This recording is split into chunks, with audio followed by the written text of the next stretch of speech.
বিসমিল্লাহির রহমানির রহিম। প্রিয় দেশবাসী, শিশু, কিশোর কিশোরী, তরুণ তরুণী, ছাত্রছাত্রী, বয়স্ক, বৃদ্ধ, নারী পুরুষ সবাইকে আমার সালাম জানাচ্ছি। আসসালামু আলাইকুম। শুরুতেই আপনাদের সবাইকে জানাই পবিত্র ঈদুল আজহার শুভেচ্ছা। ঈদ মোবারক।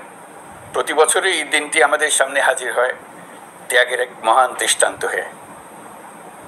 আমরা যদি কোরবানির মাহাত্ম্যকে ধারণ করে লোভ, স্বার্থপরতা, হিংসা বিদ্বেষ মুক্ত হয়ে সমাজ ও রাষ্ট্র বিনির্মাণে নিজেদের নিয়োজিত করতে না পারি, তাহলে কোরবানির ঈদ আনুষ্ঠানিকতা ছাড়া আর কিছুই নয়।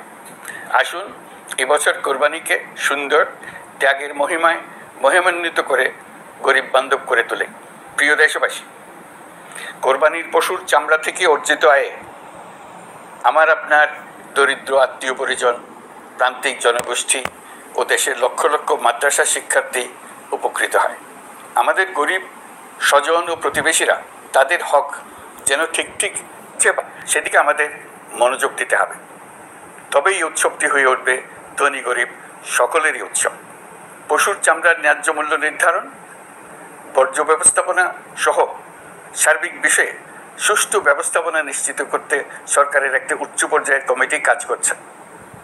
একটি কন্ট্রোল রুমও খোলা হয়েছে। কোরবানির চামড়া সংক্রান্ত যে কোনো সমস্যা, অভিযোগ ও পরামর্শ এই হটলাইনের নম্বরে ফোন করে নেওয়া যাবে। আমরা এই বছর কোরবানির পশুর চামড়া সংরক্ষণে 30,000 টন লবণ বিনামূল্যে সরবরাহ করেছে। কোরবানির ঈদে আরও একটি গুরুত্বপূর্ণ বিষয় হলো পরিষ্কার পরিচ্ছন্নতা। আমি দেশবাসীর প্রতি আকুল আহ্বান জানাই, আপনারা সকলে পরিবেশ পরিচ্ছন্ন রাখতে সমবেতভাবে এগিয়ে আসবেন। বিশেষ করে তরুণ তরুণীদেরকে এই বিষয়ে দৃষ্টি আকর্ষণ করছি। এবছর যারা হজ ব্রত পালন করছেন তাদের প্রত্যেককে জানাচ্ছি আন্তরিক শুভেচ্ছা ও অভিনন্দন। মহান রব্বুল আলমিনের অশেষ মেহেরবানিতে, আপনাদের দোয়ায় এবং সংশ্লিষ্ট সবার সর্বোচ্চ আন্তরিকতা ও পেশাদারিত্বের ফলে এবছর আমাদের হজ ব্যবস্থাপনায় সাফল্য এসছে। প্রথমবারের মতো সরকারি ব্যবস্থাপনায় লাব্বায়েক অ্যাপের মাধ্যমে হজের সার্বিক ব্যবস্থাপনা ও সেবা নিশ্চিত করা হচ্ছে। এখন পর্যন্ত হজ ব্যবস্থাপনায় কোনো অনিয়মের খবর আসেনি। টাকা দিয়েও হজে যেতে না পারার যন্ত্রণা কাউকে কাঁদতে হয়নি। হজ ক্যাম্প কিংবা বিমানবন্দরে কোনো হাজিকে প্রতিবাদ বিক্ষোভ করতে হয়নি। প্রথমবারের মতো সরকারি টাকায় কাউকে হজে পাঠানো হয়নি। প্রিয় দেশবাসী, ঈদ উল ফিতরের অভিজ্ঞতাকে কাজে লাগিয়ে দীর্ঘমেয়াদে বাজারের জিনিসপত্রের দাম স্থিতিশীল রাখতে আমরা তৎপর হয়েছি। এবার কোরবানির ঈদেও কোনো জিনিসের দাম যাতে আকস্মিকভাবে বেড়ে না যায় সেদিকে আমরা সর্বোচ্চ নজর দিয়েছি। ফলে এবার আলু, পেঁয়াজ, ডিম, চিনি, শাকসবজি, তরিতরকারি ও মশলা সহ অধিকাংশ পণ্যের দাম গত বছরের তুলনায় কমেছে। আমরা সার্বিক বাজার ব্যবস্থাকে দুর্বৃত্তদের চক্র থেকে বের করে এনে বাজারে একটা প্রতিযোগিতামূলক পরিবেশ তৈরি করতে পেরেছি। জনগণকে ন্যায্য মূল্যে নিত্য প্রয়োজনীয় জিনিস পৌঁছে দিতে সরকারের সব রকমের চেষ্টা অব্যাহত আছে। পাশাপাশি এই কোরবানির ঈদেও দেশবাসী যাতে নির্বিঘ্নে নিজেদের দেশের বাড়িতে যাতায়াত করতে পারেন সেজন্য সরকার সর্বোচ্চ ব্যবস্থা নিয়েছে। আইনশৃঙ্খলা বাহিনীর সদস্যরা মানুষের জানমালের নিরাপত্তায় সজাগ রয়েছেন। ঈদের ছুটির মধ্যেও বিপুল সংখ্যক কর্মকর্তা কর্মচারী এবং পুলিশ ও সেনাবাহিনীর সদস্যরা অক্লান্ত পরিশ্রম করছেন। আমি তাদের প্রতি আন্তরিক কৃতজ্ঞতা জানাচ্ছি। শুধু ঈদের সময় নয়, আগামী দিনে কখনোই বাস, রেল ও বিমান যাত্রায় কোনো ধরনের অনিয়ম যাতে না হয় সেজন্য সরকার একটি কেন্দ্রীয় অনলাইন টিকেটিং প্ল্যাটফর্ম করতে যাচ্ছে, যেখানে একই প্ল্যাটফর্ম থেকেই যাত্রীরা খুব সহজেই বাস, ট্রেন ও ফ্লাইটের টিকিট ক্রয় করতে পারবেন। একই রকমভাবে সব ধরনের সরকারি সেবা যাতে জনগণের দোরগোড়ায় পৌঁছে যায় সেজন্য নাগরিক সেবা বাংলাদেশ এই নামে একটি সেন্টার পরিচালিত হচ্ছে। দেশের সর্বত্র শহরে, হাটে বাজারে তরুণ তরুণীদের মাধ্যমে বেসরকারি ব্যবস্থাপনায় সার্ভিস সেন্টার স্থাপনের কাজ শুরু করেছে। এটি ঢাকা শহরে কয়েকটি সেবা কেন্দ্রের মাধ্যমে শুরু হয়েছে। প্রশিক্ষণপ্রাপ্ত স্থানীয় তরুণ উদ্যোক্তারা নাগরিক সেবা কেন্দ্র থেকে সাধারণ নাগরিকদের এনআইডি, পাসপোর্ট, লাইসেন্স, পুলিশের কাছে জিডি করা, কর ফাইলিং করা সহ বিভিন্ন সরকারি ডিজিটাল সেবা দেবেন। এর ফলে দালাল চক্রের খপ্পর থেকে মুক্তি পাওয়া যাবে, নানা রকম হয়রানি ও ভোগান্তি কমবে বলে আমরা আশাবাদী। এই প্রজেক্ট শূন্য বাজেটে আমরা শুরু করেছি। দেশের বিদ্যমান অব্যবহৃত সম্পদ ব্যবহার করেই সামনে এগিয়ে চলা সম্ভব, এটাই আমরা বাস্তবে করে দেখার চেষ্টা করছি। আমাদের চেষ্টা হচ্ছে প্রতিটি মন্ত্রণালয় থেকে যতগুলি সেবা এর আওতায় আনা যায় সবগুলোকে নিয়ে আসা। আমরা চেষ্টা করছি যাতে শিশু জন্মগ্রহণ করা মাত্রই তার জন্ম সনদ পেয়ে যায়, ওটাই হবে তার নাগরিক স্বীকৃতি এবং রাষ্ট্র কর্তৃক তার দায়িত্ব গ্রহণের অঙ্গীকার। ওইখান থেকেই যাবতীয় সকল সনদ সে তার নাগরিক অধিকার হিসেবে ক্রমাগতভাবে সম্মানের সঙ্গে পেতে থাকবে। এক অফিস থেকে আরেক অফিসে তার দৌড়াতে হবে না, দালালের পেছনে মাসের পর মাস ঘুরতে হবে না। বিদেশ সফরে গেলে সেখানকার প্রবাসী বাংলাদেশিরা প্রায় আমাদেরকে সরকারি সেবা পেতে নানা রকম দুর্ভোগের কথা জানান। প্রবাসীদের জন্য বিদেশে তাদের নিজ নিজ শহরে আমরা বেসরকারি উদ্যোগে পরিচালিত নাগরিক সেবা কেন্দ্র স্থাপনের উদ্যোগ নিচ্ছি। সেখান থেকে তারা পাসপোর্ট নবায়ন, জাতীয় পরিচয়পত্র ইত্যাদি সংগ্রহ করতে পারবেন। এগুলো কঠিন কাজ, এগুলোকে কঠিন করা হয়েছে, কিন্তু এখন সরকারের অভ্যন্তরে সাহসী উদ্যোগী সিনিয়র সচিব এবং ডিজিদের সহযোগিতায় অন্তর্বর্তী সরকারের মেয়াদকালে আমরা এটা সমাপ্ত করতে বদ্ধপরিকর। প্রিয় দেশবাসী, আপনারা জানেন ঐতিহাসিক অভ্যুত্থানের পর এই সরকার যখন দায়িত্ব গ্রহণ করে তখন দেশের অর্থনৈতিক অবস্থা ছিল ভয়াবহ। ভয়ঙ্করভাবে যুদ্ধবিধ্বস্ত দেশের অর্থনীতিও এতটা খারাপ থাকে না যতটা খারাপ করে দিয়েছে 16 বছরের লাগামহীন লুটপাটতন্ত্র। আশার বিষয় হচ্ছে শুধু ব্যাংক নয়, প্রত্যেকটি আর্থিক প্রতিষ্ঠান এখন ঘুরে দাঁড়িয়েছে। জনগণের আমানত এখন নিরাপদ। অর্থনীতির অধিকাংশ সূচক ইতিবাচক ধারায় ফিরে এসছে। আমাদের অর্থনীতির ইতিবাচক ধারা বিদেশি বিনিয়োগকারীদেরকেও আকৃষ্ট করছে। বৈদেশিক মুদ্রার রিজার্ভ শূন্যে নেমে যাওয়ার ভয়ে পতিত সরকার বিদেশি ব্যবসায়ীদের আয় নিজ দেশে নিতে দিচ্ছিল না। আমরা সেটা নিরসন করেছি। বৈদেশিক মুদ্রার রিজার্ভকে ইতিবাচক অবস্থায় নিয়ে আসতে পেরেছি। এই অর্থ বছরে আমরা চেষ্টা করেছি এমন একটি বাজেট দিতে যা সত্যিকার অর্থে জনকল্যাণমুখী হয়। দেশের ইতিহাসে প্রথমবারের মতো একটি বাজেট তার আগের বছরের চেয়ে ছোট হয়েছে। প্রবৃত্তি কেন্দ্রিক ধারণা থেকে সরে এসে আমরা চেষ্টা করেছি সামগ্রিক উন্নয়নের ধারণায় জোর দিতে। এই বাজেট প্রথাগত ভৌত অবকাঠামো তৈরির খতিয়ান নয়। এই বাজেটে প্রাধান্য দেওয়া হয়েছে মানুষকে। নজরদারি বৃদ্ধির ফলে রপ্তানি আয় বেড়েছে। অর্থনীতির দুঃসময়ে আমাদের প্রবাসী ভাই বোনেরা রেমিটেন্স যোদ্ধা হিসেবে এগিয়ে এসছেন, যার ফলে রেমিটেন্স প্রবাহ উল্লেখযোগ্যভাবে বৃদ্ধি পেয়েছে। আমি জাতির পক্ষ থেকে সকল রেমিটেন্স যোদ্ধাকে কৃতজ্ঞতা জানাচ্ছি। স্বৈরাচারী সরকারের পতনের পর অর্থ পাচার রোধে কঠিন পদক্ষেপ নিয়েছে অন্তর্বর্তী সরকার। এছাড়া পুরনো আমদানির দায় পরিশোধ হওয়ায় বৈদেশিক মুদ্রার রিজার্ভের উপরও চাপও কমেছে। রাজস্ব আদায় বাড়ানোর জন্যে পূর্ব ঘোষণা অনুযায়ী জাতীয় রাজস্ব বোর্ড NBR ভেঙে অর্থ মন্ত্রণালয়ের অধীনে রাজস্ব নীতি বিভাগ এবং রাজস্ব ব্যবস্থাপনা বিভাগ নামে দুটি স্বতন্ত্র বিভাগ প্রতিষ্ঠা করা হয়েছে। এটি একটি বড় কাঠামোগত সংস্কার। এই সিদ্ধান্তের ফলে বিশাল আকারের দুর্নীতি কমবে, রাজস্ব ব্যবস্থার দক্ষতা বাড়বে, স্বার্থের দ্বন্দ্ব কমবে এবং রাজস্ব আহরণের আওতা সম্প্রসারিত হবে। অর্থনীতি সহ বিগত মাসগুলোতে সরকারের প্রত্যেকটি মন্ত্রণালয় ছোট বড় বহু সংস্কারের উদ্যোগ নিয়েছে। মোট 54টি মন্ত্রণালয়ে 1000-এর উপরে সংস্কার ও উন্নয়ন সংক্রান্ত পদক্ষেপ নেওয়া হয়েছে। এর পাশাপাশি আমরা যে সংস্কার কমিশন করেছিলাম তাদের সুপারিশের মধ্য থেকে আশু করণীয় সুপারিশগুলো দ্রুত বাস্তবায়নের জন্য মন্ত্রণালয়গুলো কাজ করে যাচ্ছে। মে মাস পর্যন্ত বিভিন্ন সংস্কার কমিশন থেকে প্রাপ্ত সুপারিশের ভিত্তিতে 54টি মন্ত্রণালয়ে 129টি সুপারিশ বাস্তবায়ন করা হয়েছে। এই সকল সংস্কার কাজের মধ্যে কয়েকটি চুম্বক অংশ আজ আপনাদের সামনে তুলে ধরতে চাই। আইন ও বিচার বিভাগ মোট 33টি গুরুত্বপূর্ণ সুপারিশ ইতিমধ্যে বাস্তবায়ন করেছে। এর মধ্যে উল্লেখযোগ্য হল ইন্টারন্যাশনাল ক্রাইমস ট্রাইব্যুনাল অ্যাক্ট 1973 সংশোধন ও পুনর্গঠন করে আইনটি আন্তর্জাতিক মানের সাথে সামঞ্জস্যপূর্ণ করা। বিচার বিভাগীয় সংস্কার কমিশনের প্রস্তাব অনুযায়ী সুপ্রিম কোর্ট বিচারক নিয়োগ অধ্যাদেশ 2025 প্রণয়ন ও জারি করা হয়েছে। এর অধীনে প্রথমবারের মতো বাংলাদেশের ইতিহাসে গণবিজ্ঞপ্তির মাধ্যমে সুপ্রিম কোর্টে বিচারক নিয়োগের সুযোগ তৈরি হয়েছে। দেওয়ানি কার্যবিধির সংশোধন করা হয়েছে, যার ফলে এখন বাদীকে আর দিনের পর দিন সশরীরে আদালতে যেতে হবে না। এক একটি দেওয়ানি মামলা নিষ্পত্তি হতে আগে যত সময় লাগতো, এই সংশোধনের ফলে সময়সীমা অর্ধেকে কমিয়ে আনা সম্ভব হবে বলে আমরা মনে করছি। দেশের 1000-এর বেশি অবকাঠামো এবং প্রতিষ্ঠানের নাম পলাতক প্রধানমন্ত্রীর বাবা, মা, ভাই, বোন, আত্মীয় স্বজনের নামে প্রতিষ্ঠিত করা হয়েছিল। তার মধ্যে ছিল সেনানিবাস, বিমান ঘাঁটি, নৌবাহিনীর জাহাজ, মেগা সেতু, সড়ক, স্থাপনা, স্কুল, কলেজ, বিশ্ববিদ্যালয়, হাসপাতাল, গবেষণা কেন্দ্র, আরও বহু কিছু। এগুলো সব নাম পরিবর্তন করা হয়েছে। নারী ও শিশু নির্যাতন দমন আইন সংশোধন করা হয়েছে। প্রবাসী ভাই বোনদের অনেক দিনের দাবির পরিপ্রেক্ষিতে পাওয়ার অফ অ্যাটর্নি বিধিমালা সংশোধন করা হয়েছে।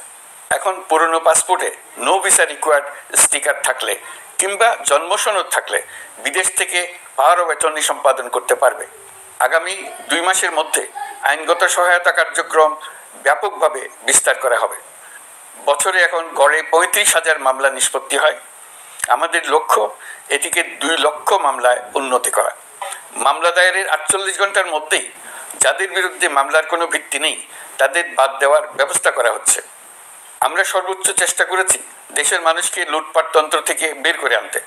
আপনারা জানেন, বিগত 16 বছরে উন্নয়নের নামে মেগা প্রকল্প নিয়ে কী পরিমাণ লুটপাট হয়েছে।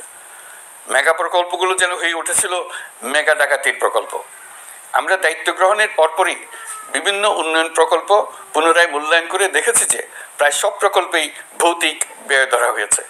শুধুমাত্র সড়ক, পরিবহন ও মহাসড়ক বিভাগ, সেতু বিভাগ, রেল মন্ত্রণালয়, বিদ্যুৎ বিভাগ, জ্বালানি ও খনিজ সম্পদ বিভাগ, এই 5টি বিভাগে ব্যয় সংকোচ করা হয়েছে 46,308 কোটি টাকা। এই টাকা দিয়ে জ্বালানি খাতে সমস্ত বকেয়া মিটিয়ে দিয়ে বকেয়ার পরিমাণ শূন্যে নামিয়ে আনা হয়েছে। বৈদেশিক ঋণ পরিশোধ করে সব ধরনের ঋণের ফাঁদ থেকে বেরিয়ে আসা আমাদের অগ্রাধিকার। দেশে বিনিয়োগ বাড়ানো ও নতুন কর্মসংস্থান তৈরিতে আমাদের গুরুত্ব দিতেই হবে।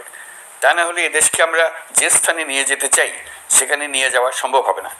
বিনিয়োগ ও কর্মসংস্থানের ব্যাপারে রাজনৈতিক দল ও জনগণ আমাদের সর্বাত্মক সমর্থন করছেন। সকলের মধ্যে ব্যাপক আগ্রহ, কৌতূহল আমাদের অনুপ্রেরণা যোগাচ্ছে। সংশ্লিষ্টদের সঙ্গে আলোচনা করে বিনিয়োগ পরিবেশ উন্নত করতে 30টি মূল সংস্কার কাজকে অগ্রাধিকার দেওয়া হয়েছে এবং ইতিমধ্যে 18টি সুপারিশ বাস্তবায়ন করা হয়েছে।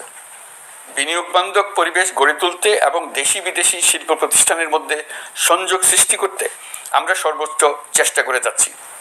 গত অক্টোবর হতে মার্চ পর্যন্ত নেট বিদেশি বিনিয়োগ এসছে মোট 756 মিলিয়ন মার্কিন ডলার, অর্থাৎ প্রায় 9,247 কোটি টাকা। বাংলাদেশ ইনভেস্টমেন্ট সামিট 2025-এ নির্দিষ্ট খাতভিত্তিক সেশনের মাধ্যমে ব্যবসায়ী চেম্বার, ব্যাংক ও বেসরকারি খাতের অন্যান্য অংশীদারদের মধ্যে আলোচনা হয়েছে। ইনভেস্টমেন্ট সামিটে বিদেশি বিনিয়োগকারীরা ও রাজনৈতিক দলগুলোর মধ্যেও আলোচনার জন্য আলাদা ব্যবস্থা রাখা হয়েছিল, যাতে করে পরবর্তীতে যে দলই ক্ষমতায় আসুক না কেন তারা যেন বিনিয়োগ বান্ধব বাংলাদেশ গড়তে নিজেদের প্রতিশ্রুতির কথা জানাতে পারেন। সম্প্রতি চীনের বাণিজ্যমন্ত্রী চীনের 100টি কোম্পানির প্রায় 150 বিনিয়োগকারী ও ব্যবসায়ী নিয়ে বাংলাদেশে এসেছেন। আমরা আশা করছি খুব দ্রুতই বড় আকারের বিদেশি বিনিয়োগ দেখতে পাব। সম্প্রতি আমি চীন, কাতার, জাপান সহ কয়েকটি দেশ সফর করেছি। এসব সফরেও বিভিন্ন বৈঠকে বাংলাদেশের অর্থনৈতিক সম্ভাবনা অগ্রগতির কথা তুলে ধরেছি। দ্বিপাক্ষিক বাণিজ্য বিনিয়োগের বিষয়ে ফলপ্রসূ আলোচনা হয়েছে। আরও বেশি সংখ্যক বাংলাদেশি যাতে বিদেশে কর্মসংস্থানের সুযোগ পায় সে চেষ্টা করেছি। বাংলাদেশে কাতারি বিনিয়োগকারীদের জন্য একটি বিশেষ অর্থনৈতিক অঞ্চল গড়ে তোলার বিষয়ে আমাদের মধ্যে আলোচনা হয়েছে। বাংলাদেশের লাখো লাখো ছেলেমেয়েরা মাদ্রাসায় পড়াশোনা করে, তাদের জন্য প্রযুক্তি শিক্ষা ও বিদেশি ভাষা শিক্ষা চালু করতে আমরা কাতার চ্যারিটির সাহায্য চেয়েছি। গত মাসে আমি জাপান সফরে গিয়েছিলাম। এই সফরে জাপানের প্রধানমন্ত্রী বাংলাদেশকে বাজেট সহায়তা ও রেলপথ উন্নয়নের জন্য 1 বিলিয়ন মার্কিন ডলারের ঋণ ঘোষণা করেছেন। দ্বিপাক্ষিক 3টি চুক্তিপত্র বিনিময় হয়েছে। এই সফরে দুই দেশের মধ্যে অর্থনৈতিক বিনিয়োগ ও অন্যান্য সহযোগিতার ক্ষেত্রে 6টি সমঝোতা স্মারক অর্থাৎ MOU স্বাক্ষর হয়েছে। বাংলাদেশের কর্মশক্তির দক্ষতা বৃদ্ধি এবং জাপানে তাদের কর্মসংস্থান সহজতর করার লক্ষ্যে জাপানের সঙ্গে আমরা 2টি সমঝোতা স্মারকে স্বাক্ষর করেছি। জাপানের শ্রমিক সংকট রয়েছে, আমরা আগামী 5 বছরে জাপানে 1 লক্ষ কর্মী পাঠানোর চুক্তি সই করেছি। এর চাইতে আরও বেশি শ্রমিক ক্রমাগতভাবে পাঠানোর আয়োজন করে এসেছি। প্রিয় দেশবাসী, 1971 সালে বাংলাদেশ স্বাধীন হওয়ার পর অর্থনৈতিকভাবে আমাদের যে উন্নতির শিখরে থাকার কথা ছিল, বিশ্বের কাছে মাথা উঁচু করে দাঁড়াবার কথা ছিল, সেই উচ্চতায় আমরা পৌঁছতে পারিনি। আমরা চাই বাংলাদেশ দক্ষিণ এশিয়ার অর্থনৈতিক প্রাণকেন্দ্র হিসেবে প্রতিষ্ঠিত হোক। এই কারণে বিনিয়োগ পরিষেবার উন্নয়নের পাশাপাশি বন্দরের সক্ষমতা বাড়াতে উদ্যোগ নিয়েছি। এটা করা সম্ভব না হলে দেশের কোটি কোটি মানুষের বেকারত্ব ঘুচবে না, অর্থনৈতিক সংকট রয়েই যাবে। চট্টগ্রাম বন্দর নিয়ে অনেকের মধ্যে কৌতূহল তৈরি হয়েছে। মাঝে মাঝে এমন কথাও শুনেছে যে এই বন্দর বিদেশিদেরকে নাকি দিয়ে দেওয়া হচ্ছে। আমি আগেও জানিয়েছি, চট্টগ্রাম বন্দর হলো বাংলাদেশের অর্থনীতির হৃৎপিণ্ড। বর্তমানে এই হৃৎপিণ্ড অতি দুর্বল। এখন যে অবস্থায় আছে সেই অবস্থায় তাকে রেখে দিলে আমাদের অর্থনীতিকে সামনে এগিয়ে নিয়ে যাওয়া সম্ভব হবে না। এই হৃৎপিণ্ডকে বড় করতে হবে, মজবুত করতে হবে, সুঠাম করতে হবে। তা করতে হলে বহু উদ্যোগ গ্রহণ করতে হবে, অভিজ্ঞদের সাহায্য লাগবে। আমরা যাদের সঙ্গে যোগাযোগ করেছি তারা বন্দর ব্যবস্থাপনায় বিশ্বের সেরা, সবচেয়ে অভিজ্ঞ। তারা ইউরোপ, কানাডা, অস্ট্রেলিয়া, চীন, দক্ষিণ কোরিয়া, ভারত, পাকিস্তান, তুরস্ক, মধ্যপ্রাচ্য ও আফ্রিকা সহ বিশ্বজুড়ে বন্দর পরিচালনা করে। তাদের কাজ বন্দর ব্যবস্থাপনা। আমাদের লক্ষ্য হলো বন্দর ব্যবস্থাপনার কাজ যত তাড়াতাড়ি সম্ভব তাদের কাছ থেকে শিখে নাও। আমি গ্যারান্টি দিয়ে বলতে পারি, যদি 31 সালের মধ্যে আমরা বন্দরের কাজ শিখে ফেলি, এর পরবর্তী 5 বছরে অর্থাৎ 36 সালের মধ্যে পৃথিবীর যত দেশে যত বন্দর এই কোম্পানিগুলো চালায় তাদের বহু বন্দর এই বাংলাদেশিরাই পরিচালনা করবে। আপনারা যে বন্দরেই পা দেবেন দেখবেন সেখানে বাংলাদেশিরা আছেন। বহু লোকের কর্মসংস্থান হবে, বহু লোকের উপরে ওঠার সুযোগ হবে। তাদের নিজেদের প্রয়োজনেই তারা আমাদের চাকরি দেবে। আগে যে কোনো জাহাজে চড়লে দেখতাম জাহাজের নাবিক চট্টগ্রামের কিংবা সিলেটের। বন্দরের কাজ একবার শিখে নিতে পারলে ভবিষ্যতে আমরা যে বন্দরে যাব না কেন দেখব সেখানে চট্টগ্রাম, নোয়াখালী, সিলেট আর বরিশালের লোক, বাংলাদেশের লোক। আমাদের বন্দর যদি আধুনিক হয় তা শুধু বাংলাদেশের অর্থনীতিতেই ভূমিকা রাখবে না, বরং আমরা নেপাল, ভুটান সহ পার্শ্ববর্তী সকল দেশের অর্থনীতিতে ইতিবাচক ভূমিকা রাখতে সক্ষম হব। এই বন্দরই হবে অঞ্চলের অর্থনীতির সমৃদ্ধির চাবিকাঠি। কুমিরা থেকে টেকনাফ পর্যন্ত নানা বন্দরের কর্মচাঞ্চল্যে সমগ্র উপকূল অঞ্চল দক্ষিণ এশিয়ার একটি গুরুত্বপূর্ণ অর্থনৈতিক প্রাণকেন্দ্র হিসেবে প্রতিষ্ঠিত হবে। এই পুরো অঞ্চলে অনেকগুলো শিল্পাঞ্চল গড়ে উঠবে শুধু সমুদ্রের সান্নিধ্য এবং তার ব্যবহারের দক্ষতার কারণে। তার সঙ্গে গড়ে উঠবে আরেকটি নতুন শিল্প, আধুনিক পদ্ধতিতে সমুদ্রে মাছ পালন, আহরণ ও প্রক্রিয়াজাতকরণের শিল্প। এটি আরেকটি নতুন জগৎ সৃষ্টি করবে। এই ব্যাপারে আমরা আমাদের বন্ধু দেশগুলোর সঙ্গে আলোচনা শুরু করেছি এবং তারা উৎসাহ সহকারে সাড়া দিয়েছেন। বন্দর ব্যবস্থাপনার জন্য আমরা যাদেরকে আনছি তারা পৃথিবীর যেসব দেশে কাজ করে সেসব কোনো দেশেরই সার্বভৌমত্ব, জাতীয় নিরাপত্তা হুমকির মুখে পড়েনি। আমি দেশবাসীর প্রতি আহ্বান জানাই, আপনারা নিজেদেরকে ভিত্তিহীন বিরোধিতা এবং অপপ্রচারের শিকার হতে দেবেন না। অন্তর্বর্তীকালীন সরকারের বন্দর ব্যবস্থাপনার উদ্যোগে আপনাদের দৃঢ় সমর্থন অব্যাহত রাখুন। যারা বিরোধিতা করছে তাদের প্রতিহত করুন। আপনারা জানেন আমাদের দেশে এখন 12 লক্ষ রোহিঙ্গা বসবাস করছে।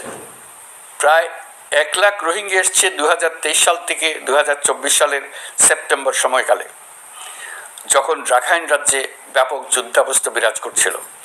সেখানে চলমান সংঘাত ও মানবিক পরিস্থিতির কারণে এখনও অনেকে আসতে চেষ্টা করছেন। রোহিঙ্গাদের বাংলাদেশে আসা বন্ধ করতে এবং যারা ইতিমধ্যে বাংলাদেশে অবস্থান করছেন তাদের প্রত্যাবাসনের জন্য আমরা উদ্যোগ নিয়েছি। আমরা যখন দায়িত্ব গ্রহণ করেছিলাম তখন রোহিঙ্গা ইস্যুটিকে প্রায় মৃত অবস্থায় পেয়েছিলাম। আন্তর্জাতিক এজেন্ডা থেকে ইস্যুটি ঝরে পড়েছিল। সেই অবস্থা থেকে আমরা ইস্যুটিকে বিশ্ববাসীর দৃষ্টির সম্মুখভাবে নিয়ে আসতে পেরেছি। আমি গত বছর সেপ্টেম্বর মাসে জাতিসংঘ সাধারণ পরিষদে রোহিঙ্গা বিষয়ক একটি আন্তর্জাতিক সম্মেলন অনুষ্ঠানের আহ্বান জানিয়েছিলাম। আপনারা জেনে খুশি হবেন, জাতিসংঘের সকল সদস্য রাষ্ট্র এই বিষয়ে একমত হয়েছে এবং তারা একটি উচ্চ পর্যায়ের আন্তর্জাতিক সম্মেলন আয়োজনের সিদ্ধান্ত নিয়েছে। এই বছর সেপ্টেম্বর মাসে যুক্তরাষ্ট্রের নিউ ইয়র্কে এই সম্মেলনটি অনুষ্ঠিত হবে। একই সাথে রোহিঙ্গাদের প্রত্যাবাসনের জন্য আমরা আন্তর্জাতিক জনমত গঠন করতে পেরেছি। গত মার্চ মাসে বাংলাদেশ সফরে এসে জাতিসংঘের মহাসচিব অ্যান্টোনিও গুতেরেস পরিষ্কারভাবে ঘোষণা করেছেন যে মিয়ানমারের প্রত্যাবাসনই রোহিঙ্গা সমস্যার একমাত্র সমাধান। প্রত্যাবাসনের বিষয়ে আরেকটি বড় অগ্রগতি হচ্ছে মিয়ানমার সরকার কর্তৃক প্রত্যাবাসনযোগ্য রোহিঙ্গাদের সর্বপ্রথম তালিকা ঘোষণা। গত এপ্রিল মাসে ব্যাংককে বিমস্টেক সম্মেলনের সাইডলাইনে আলোচনার সময় মিয়ানমার সরকার প্রথমবারের মতো 1,80,000 রোহিঙ্গা প্রত্যাবাসনযোগ্য বলে ঘোষণা করেছে। রোহিঙ্গাদের প্রত্যাবাসনে ও আমাদের সীমান্তের নিরাপত্তা নিশ্চিত করতে মিয়ানমারের সরকার সহ সেখানকার বিদ্রোহী গোষ্ঠীর সাথে আনুষ্ঠানিক ও অনানুষ্ঠানিক যোগাযোগ রাখা হচ্ছে। আমরা যত দেশেই সফর করেছি সব দেশেই রোহিঙ্গা সংকট মোকাবেলায় রাষ্ট্রীয় নেতা ও সরকারের প্রতিনিধিদের সঙ্গে আলোচনা করেছি, তাদের সহযোগিতা চেয়েছে। তারা ইতিবাচকভাবে আমাদের আহ্বানে সাড়া দিয়েছেন। জাতিসংঘের মহাসচিব গত মার্চ মাসে ঢাকা সফরকালে রাখাইন রাজ্যে মানবিক বিপর্যয়ের মোকাবেলার জন্য একটি ত্রাণ চ্যানেলের প্রস্তাব করেছিলেন। তিনি বলেছিলেন এই প্রস্তাবটি রোহিঙ্গাদের প্রত্যাবাসনে সহায়ক হবে। বিষয়টি প্রস্তাব পর্যায়ে রয়ে গেছে। আমরা লক্ষ্য করেছি রাখাইনের জন্য বাংলাদেশ করিডোর দিয়ে দিয়েছে বলে একটা অপপ্রচার চালানো হচ্ছে। আমি সুস্পষ্টভাবে বলছি, এটা সর্বৈব মিথ্যা। এটা ছিলে কান নিয়ে যাওয়ার গল্প। যারা অসত্য কল্পকাহিনী বানিয়ে বাংলাদেশের মানুষকে ক্রমাগত বিভ্রান্ত করে অশান্তি সৃষ্টিতে নিয়োজিত, এটা তাদেরই শিল্পকর্ম। আপনারা এ বিষয়ে হুঁশিয়ার থাকবেন, কোনোভাবেই বিভ্রান্ত হবেন না। এসব অপপ্রচার সত্ত্বেও আমরা লক্ষ্যচ্যুত হব না। এই জটিল সমস্যাটি সমাধানে আমাদের কাজ চালিয়ে যাব। প্রিয় দেশবাসী, আগামী মাসে জুলাই গণ অভ্যুত্থানের বছর পূর্ণ হবে। যাদের আত্মত্যাগের কারণে এই অভ্যুত্থান সম্ভব হলো, আমরা তাদেরকে এবং তাদের পরিবারকে প্রতি মুহূর্তে আমাদের দৃষ্টিতে রেখেছি। তাদের জন্য নানা কর্মসূচি আমরা বাস্তবায়ন করে চলেছি। এখন পর্যন্ত 834টি শহীদ পরিবারের মধ্যে 630টি শহীদ পরিবারকে 10 লক্ষ টাকা করে 63 কোটি টাকার সঞ্চয়পত্রের জন্য ব্যাংক চেক দেওয়া হয়েছে। অবশিষ্ট যারা আছেন তাদের ওয়ারিশ নির্ধারণ সংক্রান্ত বিষয়গুলি নিষ্পত্তি সাপেক্ষে সঞ্চয়পত্র দেওয়া হবে। এর পাশাপাশি গণ অভ্যুত্থানে আহত প্রায় 12,500 জনকে 106 কোটি টাকা দেওয়া হয়েছে। গণ অভ্যুত্থানে আহতদের মধ্যে সরকারি বেসরকারি বিভিন্ন হাসপাতালে এই পর্যন্ত 15,393 জন চিকিৎসা গ্রহণ করেছেন। স্বাস্থ্যসেবা বিভাগের মাধ্যমে 40 জন আর মুক্তিযুদ্ধ বিষয়ক মন্ত্রণালয়ের মাধ্যমে 11 জনকে উন্নত চিকিৎসার জন্য সিঙ্গাপুর, থাইল্যান্ড ও রাশিয়া পাঠানো হয়েছে। তাদের চিকিৎসা বাবদ এই পর্যন্ত সরকার 61 কোটি টাকা ব্যয় করেছে এবং এই ব্যয় অব্যাহত আছে। আরও 28 জন জুলাই যোদ্ধাকে উন্নত চিকিৎসার জন্য সিঙ্গাপুর, থাইল্যান্ড ও তুরস্কে পাঠানোর প্রক্রিয়া চলছে। এখন পর্যন্ত বিভিন্ন হাসপাতালে চিকিৎসাধীনদের যুক্তরাজ্য, যুক্তরাষ্ট্র, ফ্রান্স, সিঙ্গাপুর, থাইল্যান্ড, চীন, মালয়েশিয়া ও নেপাল থেকে 26 জন বিশেষজ্ঞ চিকিৎসক এসে বিনামূল্যে চিকিৎসা দিয়েছেন। এই চিকিৎসকবৃন্দ শুধু যাতায়াত খরচ গ্রহণ করেছেন, এর বেশি কিছু তারা গ্রহণ করতে চান নাই। আমরা তাদের প্রতি কৃতজ্ঞ। এই পর্যন্ত শহীদ পরিবারগুলোকে সঞ্চয়পত্র প্রদান, আহত ব্যক্তিদের চিকিৎসা ও চেক প্রদান বাবদ সরকার মোট 285 কোটি টাকা ব্যয় করেছে।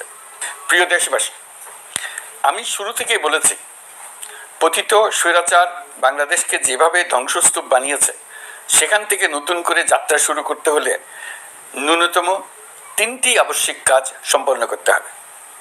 প্রথমত, বিচার ও জবাবদিহিতা প্রতিষ্ঠার উদ্যোগ দৃশ্যমান করে তোলা। দ্বিতীয়ত, রাষ্ট্রের গণতান্ত্রিক পুনর্গঠন ও প্রাতিষ্ঠানিক কাঠামোর সংস্কার সাধনে প্রয়োজনীয় ঐক্যমত ও পথনকশা তৈরি করা। তৃতীয়ত, একটি অবাধ, সুষ্ঠু ও শান্তিপূর্ণ নির্বাচন আয়োজন করে ক্ষমতা হস্তান্তরের গণতান্ত্রিক প্রক্রিয়া সম্পন্ন করা। এই লক্ষ্যে ধ্বংসপ্রাপ্ত নির্বাচন ব্যবস্থাকে স্থায়ীভাবে সংস্কার করা। এই 3টি ম্যান্ডেট হচ্ছে দেশবাসীর সাথে আমাদের চুক্তি। 24-এর শহীদের রক্তে ভেজা এই চুক্তি আপনাদের সার্বিক সমর্থন, আস্থা ও সহযোগিতা নিয়ে এবং পতিত শক্তি ও তার দোসরদের সৃষ্ট সকল বাধা বিপত্তিকে পরাভূত করে আমরা সম্মিলিতভাবে বাস্তবায়ন করতে সক্ষম হব বলে আমার দৃঢ় বিশ্বাস।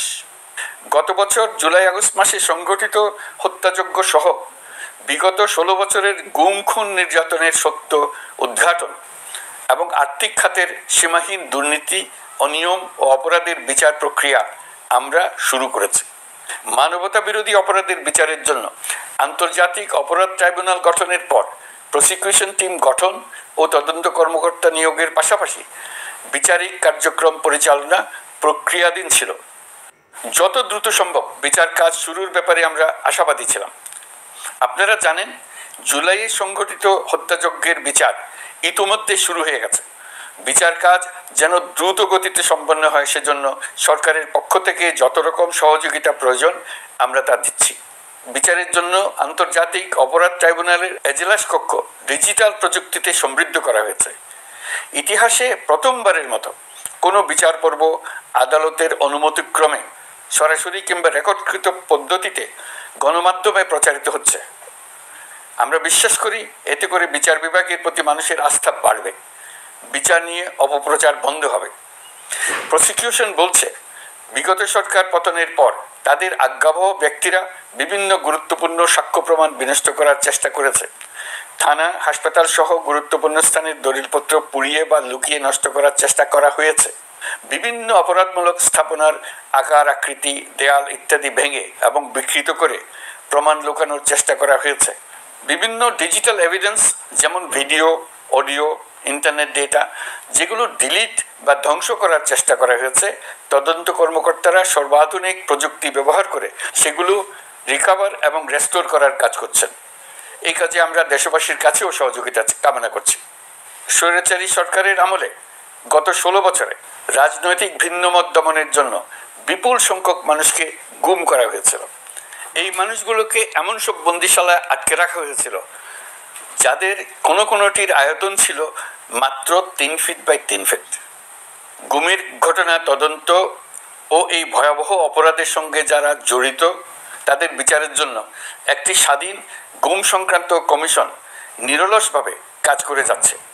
তারা গুমের এমন রোমহর্ষক ঘটনা আবিষ্কার করেছে যা নিষ্ঠুরতার চূড়ান্ত সীমা ছাড়িয়ে গেছে।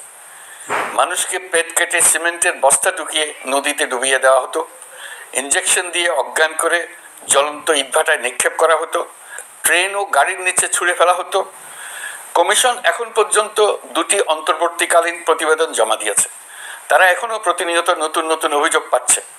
ইতিমধ্যে গুমের তদন্ত কার্যক্রমের জন্য ঢাকা শহরের 3টি, চাঁপাইনবাবগঞ্জ ও বগুড়া জেলায় 3টি গুমের কেন্দ্র পরিদর্শন ও সাক্ষ্য গ্রহণ করা হয়েছে।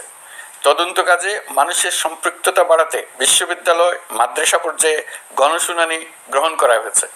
মোট 8 শতাধিক শিক্ষার্থী, শিক্ষক, সাধারণ মানুষ গণশুনানিতে অংশ নিয়েছেন। গুম সংক্রান্ত বেশ কিছু অভিযোগ ইতোমধ্যে আন্তর্জাতিক অপরাধ ট্রাইব্যুনালের তদন্ত সংস্থার কাছে জমা হয়েছে। এছাড়াও এই সংক্রান্ত একটা আইন প্রণয়নের কাজ প্রায় শেষ পর্যায়ে আছে। অল্প কিছুদিনের মধ্যেই এটি চূড়ান্ত হবে বলে আশা করছি। গত 16 বছর ধরে এদেশের প্রতিটি স্তরে অপরাধ, অনিয়ম, দুর্নীতির ভাইরাস ছড়িয়ে পড়েছিল। এই রোগাক্রান্ত রাষ্ট্র ব্যবস্থাকে রোগমুক্ত করে জনগণের কল্যাণমুখী করতে হলে আমাদের রাজনৈতিক দলগুলোর সক্রিয় অংশগ্রহণ জরুরি। আমরা দায়িত্ব নেবার পর থেকেই রাজনৈতিক দলগুলোর সাথে নিয়মিত যোগাযোগ রেখেছি। বিভিন্ন ইস্যুতে রাজনৈতিক নেতাদের সঙ্গে আলাদা এবং একত্রিতভাবে বৈঠক করেছি। সর্বশেষ গত মাসের শেষ সপ্তাহেও বিভিন্ন রাজনৈতিক দলের নেতৃবৃন্দের সঙ্গে আমি বৈঠক করেছি এবং চলতি সপ্তাহে জাতীয় ঐক্যমত কমিশনের 2য় পর্বের আলোচনা শুরু করেছি। সরকার পরিচালনায় তারা তাদের গুরুত্বপূর্ণ মতামত তুলে ধরেছেন। রাজনৈতিক দলগুলো শুরু থেকে আমাদের সাথে সহযোগিতা করে আসছেন এবং সবসময় তারা সহযোগিতা অব্যাহত রাখার প্রতিশ্রুতি দিয়েছে। প্রিয় দেশবাসী, আপনাদের নিশ্চয় মনে আছে জুলাই গণঅভ্যুত্থানে নেতৃত্ব অংশ নেওয়া শিক্ষার্থীরা একটি জুলাই ঘোষণাপত্র দেওয়ার কথা জানিয়েছিল। তারা আমাকেও সেখানে আমন্ত্রণ জানায়। আমি বলেছিলাম দেশের সকল রাজনৈতিক ব্যক্তিবর্গ, নাগরিক সমাজের প্রতিনিধি সহ অন্যদের সঙ্গে নিয়ে সকলে মিলে এই ঘোষণাপত্র দেওয়া ভালো হবে। এর পাশাপাশি আগামী জুলাই মাসেই সকল রাজনৈতিক দলের ঐকমত্যের ভিত্তিতে একটি জুলাই সনদ প্রস্তুত করে আমরা জাতির সামনে উপস্থাপন করতে পারবো বলে আশা করছি। এই জুলাই সনদ হলো একটি প্রতিশ্রুতি, একটি জনকল্যাণমুখী রাষ্ট্র নির্মাণের জন্য সংস্কার কমিশন যে প্রস্তাবগুলো দিয়েছে সেগুলোর মধ্য থেকে রাজনৈতিক দলগুলো যে কয়টিতে একমত হয়েছে তার তালিকা থাকবে এই সনদে। জুলাই সনদে স্বাক্ষর করে তারা জাতির কাছে সেগুলো বাস্তবায়নের অঙ্গীকার করবে। জুলাই সনদ অনুযায়ী আশু করণীয় সংস্কার কাজগুলো আমরা বাস্তবায়ন করতে প্রতিজ্ঞাবদ্ধ। বাকি অংশের বেশ কিছু কাজও আমরা শুরু করে যেতে চাই। আশা করি অবশিষ্ট অংশ পরবর্তীতে নির্বাচিত সরকারের মাধ্যমে বাস্তবায়ন অব্যাহত থাকবে। প্রাতিষ্ঠানিক সংস্কারের দৃঢ় প্রতিশ্রুতি বাস্তবায়নে আমাদেরকে দৃঢ়ভাবে এবং ঐক্যবদ্ধভাবে এগিয়ে যেতে হবে। এর কোনো বিকল্প নেই। এর বাস্তবায়নের মাধ্যমে পুরো বিশ্বের কাছে দেশের নতুন ঐক্যবদ্ধ ভাবমূর্তি তুলে ধরা যাবে। বিশ্বব্যাপী সবার কাছে জাতি হিসেবে বাংলাদেশের শক্তি সম্পর্কে স্পষ্ট ধারণা তৈরি হবে। ঐকমত্য কমিশন গঠন করা আমাদের একটি দুঃসাহসিক উদ্যোগ ছিল। অন্য কোনো দেশে এমন কোনো নজির নেই। এর মাধ্যমে আমরা জাতি হিসেবে রাজনৈতিক গভীরতার সন্ধান পেয়েছি। রাজনৈতিক ঐক্যে পৌঁছার জন্য ঐকমত্য কমিশনের সঙ্গে সকল দলের দলগত প্রস্তুতি, ঘন্টার পর ঘন্টা কমিশনের সঙ্গে ঐকান্তিক আলোচনা, জাতীয় লাইভ টেলিভিশনের সামনে সকল দলের ঐকমত্যে পৌঁছার একান্ত প্রয়াস আমাদের রাজনৈতিক ইতিহাসে স্মরণীয় হয়ে থাকবে। এই কমিশনের চেয়ারম্যান হিসেবে আমি সকল রাজনৈতিক দলের কাছে তাদের সীমাহীন ধৈর্য এবং কমিশনের প্রতি তাদের সহযোগিতা এবং সৌজন্য প্রকাশের জন্য জাতির পক্ষ থেকে ধন্যবাদ জানাচ্ছি। আশা করি আমাদের অসমাপ্ত কাজ সমাপ্ত করে শিগগিরই পূর্ণাঙ্গ জুলাই সনদ তৈরি করে জাতির জন্য একটা নতুন পথ নির্দেশনা রেখে যেতে পারব। এই কমিশনের অভিজ্ঞতার মাধ্যমে দেশের যে নতুন রাজনৈতিক সংস্কৃতি গড়ে ওঠার সম্ভাবনা দেখা দিয়েছে, আগামী নির্বাচনের মাধ্যমে যদি সেটা বিকাশমানভাবে স্থায়ী রূপ দিতে পারি তাহলে আমরা ভবিষ্যতের সকল রাজনৈতিক সংকট মোকাবেলা করতে সক্ষম হব। সকল প্রস্তুতি সমাপ্ত করে দেশের সকল মানুষের, কিশোর কিশোরী, তরুণ তরুণী, ছাত্রছাত্রী, কৃষক, জেলে, গৃহিণী, দিনমজুর, শ্রমিক, ব্যবসায়ী, পেশাজীবী, শিল্পী সবাই মিলে চেষ্টা করে একটা সুন্দর নিখুঁত নির্বাচন আয়োজন করে নতুন বাংলাদেশের দৃঢ় ভিত্তি রচনা করব। প্রিয় দেশবাসী, আমি জানি আগামী জাতীয় নির্বাচন কখন হবে সে বিষয়ে সিদ্ধান্ত জানার জন্য রাজনৈতিক দল ও জনগণের মধ্যে বিপুল আগ্রহ রয়েছে। আমি বারবার বলেছি এই নির্বাচন ডিসেম্বর থেকে আগামী বছরের জুনের মধ্যে অনুষ্ঠিত হবে। এই সময়ের মধ্যে দেশের নির্বাচন উপযোগী পরিবেশ সৃষ্টির জন্য যা যা করা দরকার সরকার তাই করছে। এখানে মনে রাখা জরুরি, বাংলাদেশ স্বাধীনতার পর থেকে যতবার গভীর সংকটে নিমজ্জিত হয়েছে তার সবগুলোরই প্রধান কারণ ছিল ত্রুটিপূর্ণ নির্বাচন। ত্রুটিপূর্ণ নির্বাচন প্রক্রিয়ায় বারবার ক্ষমতা কক্ষিগত করার মধ্য দিয়ে একটি রাজনৈতিক দল বর্বর ফ্যাসিস্টে পরিণত হয়েছিল। এই ধরনের নির্বাচন যারা আয়োজন করে তারা জাতির কাছে অপরাধী হিসেবে চিহ্নিত হয়ে যায়। এমন নির্বাচনের মধ্য দিয়ে যে দল ক্ষমতায় আসে তারাও জনগণের কাছে ঘৃণিত হয়ে থাকে। এই সরকারের একটি বড় দায়িত্ব হলো একটি পরিচ্ছন্ন, উৎসবমুখর, শান্তিপূর্ণ, বিপুলভাবে অংশগ্রহণের পরিবেশে একটি নির্বাচন অনুষ্ঠান করা, এমন একটি নির্বাচন আয়োজন করা যাতে করে দেশ ভবিষ্যতে নতুন সংকটে না পড়ে। এই জন্য সবচেয়ে বেশি গুরুত্বপূর্ণ হলো প্রাতিষ্ঠানিক সংস্কার। যেই প্রতিষ্ঠানগুলো নির্বাচনের সঙ্গে সরাসরি জড়িত সেগুলোতে যদি সুশাসন নিশ্চিত করা না যায় তাহলে ছাত্র জনতার সকল আত্মত্যাগ বিফলে যাবে। সংস্কার, বিচার, নির্বাচন এই তিনটি ম্যান্ডেটের ভিত্তিতে আমরা দায়িত্ব গ্রহণ করেছিলাম। সেই বিবেচনায় আগামী রোজার ঈদের মধ্যে সংস্কার ও বিচারের বিষয়ে আমরা একটি গ্রহণযোগ্য জায়গায় পৌঁছতে পারবো বলে বিশ্বাস করি। বিশেষ করে মানবতা বিরোধী অপরাধের বিচার, যা কিনা জুলাই গণ অভ্যুত্থানের শহীদদের প্রতি আমাদের সম্মিলিত দায়, সে বিষয়ে আমরা দৃশ্যমান অগ্রগতি দেখতে পারবো। এতে আমাদের উপর আপনাদের অর্পিত ম্যান্ডেট ন্যূনতম হলেও বাস্তবায়ন করে যেতে পারবো। সেই বিবেচনায় ও ইতিহাসের সবচেয়ে অবাধ, সুষ্ঠু, প্রতিদ্বন্দ্বিতামূলক ও গ্রহণযোগ্য নির্বাচন আয়োজনের জন্য সকল পক্ষের সঙ্গে আমরা আলোচনা করেছি। পাশাপাশি বিচার, সংস্কার ও নির্বাচন সংক্রান্ত চলমান সংস্কার কার্যক্রম পর্যালোচনা করে আমি আজ দেশবাসীর কাছে ঘোষণা করছি যে আগামী জাতীয় নির্বাচন 2026 সালের এপ্রিলের প্রথমার্ধের যে কোনো একটি দিনে অনুষ্ঠিত হবে। এই ঘোষণার ভিত্তিতে নির্বাচন কমিশন উপযুক্ত সময়ে আপনাদের কাছে নির্বাচনের বিস্তারিত রোডম্যাপ প্রদান করবে। আমরা এমন নির্বাচন চাই যা দেখে অভ্যুত্থানের শহীদদের আত্মা তৃপ্তি পাবে, তাদের আত্মা শান্তি পাবে। আমরা চাই আগামী নির্বাচনে সবচেয়ে বেশি ভোটার, সবচেয়ে বেশি প্রার্থী ও দল অংশ নেক। এটা সবচেয়ে অবাধ, সুষ্ঠু ও নিরপেক্ষ নির্বাচন হিসেবে জাতির কাছে স্মরণীয় হয়ে থাকুক। 1.5 যুগ পরে দেশে সত্যিকারের একটি জনপ্রতিনিধিত্বশীল সংসদ গঠিত হবে। বিপুল তরুণ গোষ্ঠী এবার জীবনে প্রথম ভোট দেওয়ার সুযোগ পাবে। এসব লক্ষ্যে প্রয়োজনীয় সকল পদক্ষেপ নেওয়ার জন্য আমরা জাতির কাছে অঙ্গীকারবদ্ধ। আমি দেশবাসীর প্রতি আহ্বান জানাই, আপনারা সকল রাজনৈতিক দল এবং আপনাদের এলাকার প্রার্থীদের কাছ থেকে সুনির্দিষ্ট অঙ্গীকার আদায় করে নেবেন, যেন আগামী সংসদের প্রথম অধিবেশনেই যেসব সংস্কারের প্রশ্নে ঐকমত্য অর্জিত হয়েছে তা কোনো প্রকার কাটাছেঁড়া ছাড়াই যেন তারা অনুমোদন করেন। আপনারা ওয়াদা আদায় করে নেবেন যে তারা বাংলাদেশের স্বাধীনতা, সার্বভৌমত্ব, আঞ্চলিক অখণ্ডতা এবং জাতীয় মর্যাদার প্রশ্নে কখনো কোনো প্রকার আপোষ করবেন না এবং দেশের বাইরের কোনো শক্তির কাছে দেশের স্বার্থ বিকিয়ে দেবেন না। আপনারা তাদের কাছে সুনির্দিষ্ট প্রতিশ্রুতি আদায় করে নেবেন এই মর্মে যে তারা কখনোই কোনো অবস্থাতেই আপনাদের গণতান্ত্রিক অধিকার ও মানবিক মর্যাদার ক্ষুণ্ণ করবেন না। আপনারা তাদের কাছে অঙ্গীকার আদায় করে নেবেন যে তারা সম্পূর্ণ সততা ও স্বচ্ছতার সাথে দেশ পরিচালনা করবেন এবং সকল প্রকার দুর্নীতি, দলীয়করণ, টেন্ডারবাজি, সিন্ডিকেটবাজি, চাঁদাবাজি, সন্ত্রাসী কর্মকাণ্ড ইত্যাদি গণবিরোধী কাজ থেকে নিজেদেরকে সম্পূর্ণভাবে মুক্ত রাখবেন। আমি আপনাদের আবারও স্মরণ করিয়ে দিতে চাই যে এবারের নির্বাচন শুধু শান্তিপূর্ণ নির্বাচন করার বিষয় নয়, এটা ছাত্র জনতার অভ্যুত্থানের আকাঙ্ক্ষা নতুন বাংলাদেশ গড়ার নির্বাচন। এই নির্বাচনে পরিচিত দলগুলিই থাকবে, তাদের পরিচিত মার্কাগুলিই থাকবে, কিন্তু ভোটারকে বের করে আনতে হবে যে এই মার্কার পেছনে আপনার কাছে ভোট প্রার্থীরা কে কতটুকু নতুন বাংলাদেশ গড়ার জন্য প্রস্তুত, কে কতটা প্রতিজ্ঞাবদ্ধ। আমরা যারা এই নির্বাচনে ভোটার হব তারা অত্যন্ত সৌভাগ্যবান এবং সৌভাগ্যবতী। আমরা একটা অনন্য ঐতিহাসিক ভূমিকা পালনের সুযোগ ও দায়িত্ব পাচ্ছি। আমরা জাতির নতুন যাত্রাপথ তৈরি করে দেওয়ার দায়িত্ব পাচ্ছি। আমরা নতুন রাজনৈতিক সংস্কৃতি সৃষ্টির মহান সুযোগটা পাচ্ছি। আমাদের সুচিন্তিত ভোটের মাধ্যমেই নতুন বাংলাদেশ নির্মিত হবে। শহীদদের রক্তদান সার্থক হবে।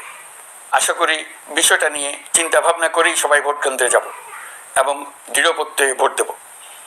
এখন থেকে ভাবনা চিন্তা শুরু করুন, আলোচনা শুরু করুন। এখন থেকে আপনাদের ভোটের গুরুত্বটা বুঝে নিন। আপনার এবারের ভোটের গুরুত্ব ঐতিহাসিক মানদণ্ডে দেখা হবে। প্রিয় দেশবাসী, আমাদের সবসময় মনে রাখতে হবে পতিত ফ্যাসিবাদ ও তার দেশি বিদেশি দোসররা নতুন বাংলাদেশ গড়ার সম্মিলিত প্রচেষ্টাকে পদে পদে বাধাগ্রস্ত করার চেষ্টা চালিয়ে যাচ্ছে। তারা নানামুখী অপপ্রচারে লিপ্ত। তারা সবসময় চাইবে জুলাই অভ্যুত্থানের মাধ্যমে তৈরি হওয়া জাতীয় ঐক্যের শক্তিকে পরাভূত করতে, গণতান্ত্রিক আকাঙ্ক্ষা বাস্তবায়নের প্রচেষ্টাকে লাইনচ্যুত করতে এবং বাংলাদেশকে পুনরায় করায়ত্ত করতে। আমি আগেও বলেছি, আজ আবারও বলছি, আমরা একটা যুদ্ধ অবস্থায় আছি। এখন আমাদের একতাবদ্ধ থাকতে হবে যে কোনো মূল্যে। পরাজিত শক্তি এবং তাদের সহযোগীরা ওত পেতে বসে আছে আমাদের ছোবল মারার জন্য, আমাদের অগ্রযাত্রাকে রুখে দেওয়ার জন্য। আমরা তাদের কিছুতেই এই সুযোগ দেব না। আসুন আমরা আমাদের সম্মিলিত প্রচেষ্টায় প্রিয় মাতৃভূমির স্বাধীনতা, সার্বভৌমত্ব, আঞ্চলিক অখণ্ডতা ও জাতীয় মর্যাদার বিরুদ্ধে যে কোনো আঘাত প্রতিহত করার উদ্দেশ্যে প্রতিরোধের ঐক্যবদ্ধ সুদৃঢ় প্রাচীর গড়ে তুলি। প্রিয় দেশবাসী, সবাইকে আবার ঈদের শুভেচ্ছা ও সালাম জানাচ্ছি। মহান আল্লাহ আমাদের সহায় হন। আল্লাহ হাফেজ।